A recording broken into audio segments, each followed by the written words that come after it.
Tick-tock sounds like a clock, but is far more than that. It's a national security risk. For years, multiple warnings have been issued about the Chinese social media platform TikTok. No doubt your children or grandchildren, or maybe even you, are on TikTok.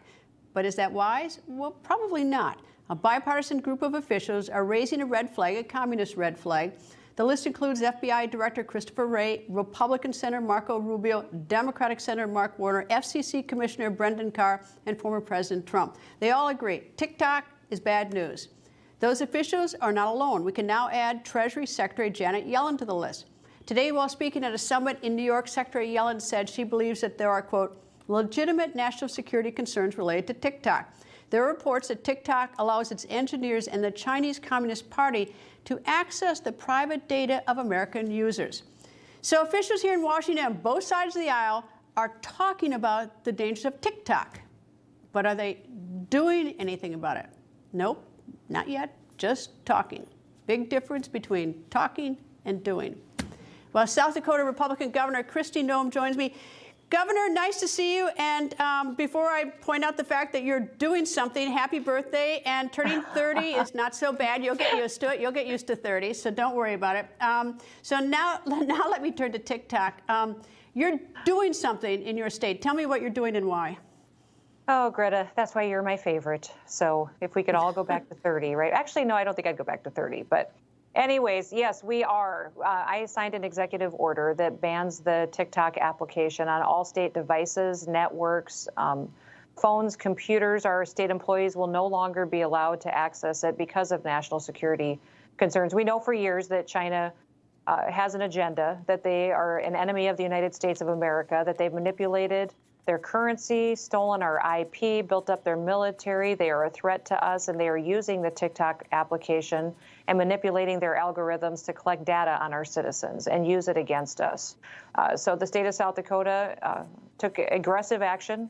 I think we're the only elected official that has done this to make sure that our state employees and our state networks will not be vulnerable to China and its agenda of collecting this kind of data, but I'm hoping others will as well. All right, I don't mean to make you an apologist for what's going on here in Washington. You left Washington after serving in the House. But tell me this, with so much bipartisan support for doing something about TikTok, bipartisan support, and all this talk, and everyone here in Washington saying it's so dangerous, they can get in on your TikTok and they get your passwords practically to your bank account and get your money.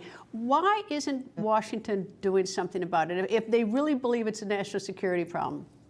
You know, I'm hopeful that they will. I hope that this action we've taken will push them to really examine and to look at it as well, because that's what people don't really realize is when they download that app or when they're even accessing the videos, that China is using that to hack into their systems, their information. They could get passwords to access all of their financial information.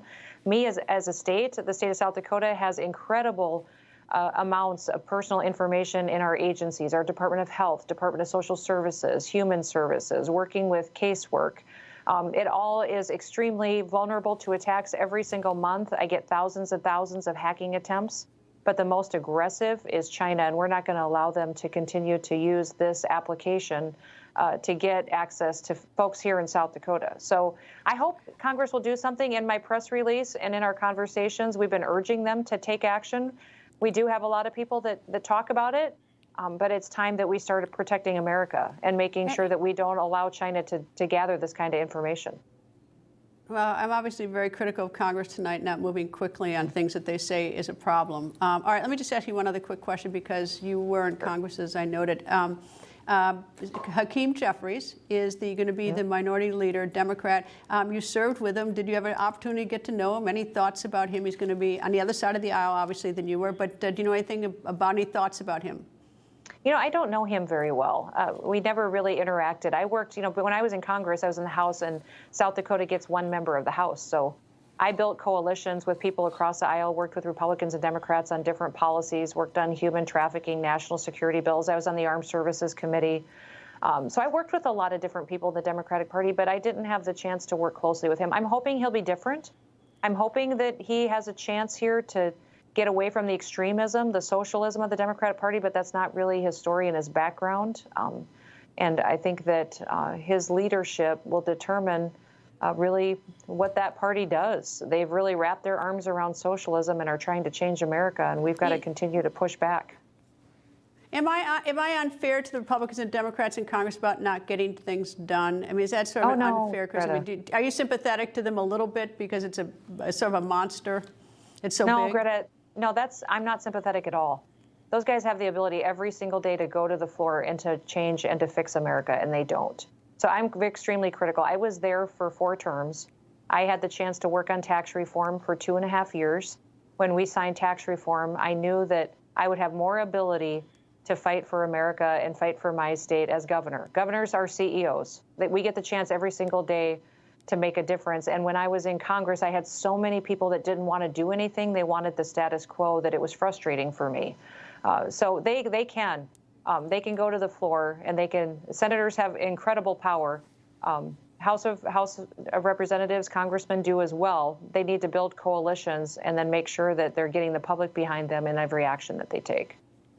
Well, the problem I have is I've been here so long. I know a lot of them. I really like them, but I'm very, obviously not very happy with the fact. And Republicans and Democrats, I'm bipartisan in terms of my upset with Congress. Anyway, Governor Kristi Noem, once again, happy birthday, and thank you for joining me. Thank you.